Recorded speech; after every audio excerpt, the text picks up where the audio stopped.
नमस्कार मित्रांनो, टीच the constitution या आपल्या यूट्यूब चॅनलवर तुम्हा सगळ्यांचं मनापासून स्वागत आहे। तर मित्रांनो, या भागात आपण भारतीय राज्यघटनेतील भाग 3 व त्यामधील कलम 34 समजून घेणार आहोत। तर कलम 34 मध्ये काय काय देण्यात आलेले आहे व त्यामागचा उद्देश काय आहे हे आज आपण जाणून घेणार आहोत। भाग 3 मध्ये कलम 12 ते 35 येतात, त्यामधील कलम 34 हे आज आपण समजून घेणार आहोत। चला तर आजच्या लेक्चरला सुरुवात करूया। कलम 34 काय आहे तर भारतीय संविधानातील कलम 34 हे आपत्कालीन परिस्थिती लागू असताना किंवा मार्शल लॉ लागू असताना लोकसेवकाने केलेल्या कृतीबाबत कायदेशीर संरक्षण देण्याचा अधिकार संसदेला दिलेला आहे। अर्थात काय तर देशात जर मार्शल लॉ लागू असेल आणि त्या काळात लष्कर, पोलीस किंवा सरकारी कर्मचारी देशाची सुव्यवस्था राखण्यासाठी काही कठोर पावले उचलतात तर संसद कायदा करून त्या अधिकाऱ्यांना न्यायालयीन कारवाईपासून संरक्षण देऊ शकते, असा त्याचा अर्थ होतो।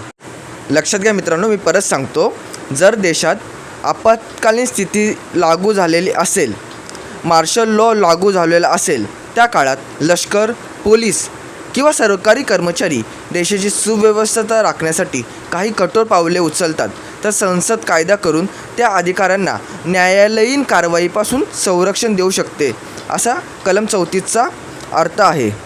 आता आपण समजून घेऊया मार्शल लॉ म्हणजे काय। लक्षात घ्या मित्रांनो, अत्यंत गंभीर परिस्थिती उद्भवली असेल, जेव्हा सामान्य कायदे अपुरे पडतात तर प्रशासनाची जबाबदारी लष्कराकडे जाते, अशावेळी मार्शल लॉ लागू केला जातो। मित्रांनो, जर देशाची कायदा आणि सुव्यवस्था पूर्णपणे कोलमडली असेल आणि लष्कर किंवा पोलिसांना कठोर निर्णय घ्यावे लागले तर संसद कायदा करून सांगू शकते की त्या काळात केलेल्या कृतीसाठी त्या अधिकाऱ्यांवर खटला चालवला जाणार नाही। म्हणजेच काय मित्रांनो, तर ज्या ठिकाणी अत्यंत गंभीर परिस्थिती उद्भवली असेल, जेव्हा सामान्य कायदे अपुरे पडतात तर प्रशासनाची सगळी जबाबदारी लष्कराकडे जाते आणि लष्कर जी कार्यवाही करेल त्याला मार्शल लॉ म्हणतात।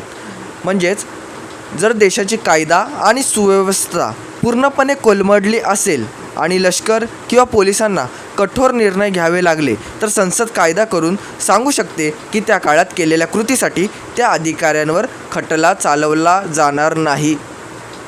लक्षात घ्या मित्रांनो, कलम 34ने थेट लष्कराला किंवा पोलिसांना अधिकार दिलेला नाही, परंतु संसदेला अधिकार दिलेला आहे। म्हणजेच कोणालाही आपोआप संरक्षण मिळत नाही, संसद कायदा करेल तेव्हा संरक्षण मिळते, असा त्याचा अर्थ होतो। कलम 34 हे फक्त आपत्कालीन परिस्थितीमध्ये लागू होते।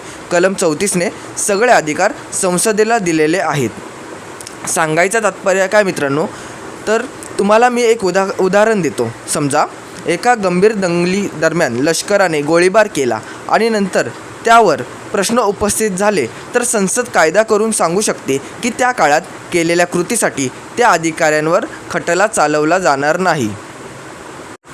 लक्षात घ्या मित्रांनो, कलम 34 हे देशाची सुरक्षा राखण्यासाठी अत्यंत महत्त्वाचं कलम आहे। लोकशाही आणि सुरक्षा यामधील संतुलन राखणे हे अत्यंत गरजेचं आहे। मी शॉर्टमध्ये तुम्हाला परत सांगतो, लष्करी कायदा लागू असताना सरकारी अधिकारी किंवा लष्कराने केलेल्या कारवाईला संसद कायद्याद्वारे संरक्षण देऊ शकते। म्हणजेच संरक्षण आपोआप मिळत नाही, ते देण्याचा अधिकार कलम 34ने संसदेला दिलेला आहे। कलम 34 हे देशाची सुव्यवस्था आणि लोकशाही यांचं संतुलन राखण्याचं काम कलम 34 करतं, हे लक्षात घ्या। मार्शल लॉ लागू असताना नागरिकांचे अधिकार रद्द होतात का, तर याचं उत्तर नाही। नागरिकांचे अधिकार रद्द होत नाही। कलम 34मुळे नागरिकांचे मूलभूत अधिकार संपुष्टात येत नाही, हे लक्षात घ्या। जर तुम्हाला भारतीय संविधानातील असेच महत्त्वाचे कलम समजून घ्यायचे असेल तर व्हिडिओला लाईक करा, चॅनलला सबस्क्राईब करा आणि कमेंटमध्ये सांगा हे लेक्चर कसे वाटले। तर मित्रांनो, मी आता इथेच थांबतो। जय हिंद, जय महाराष्ट्र, जय संविधान।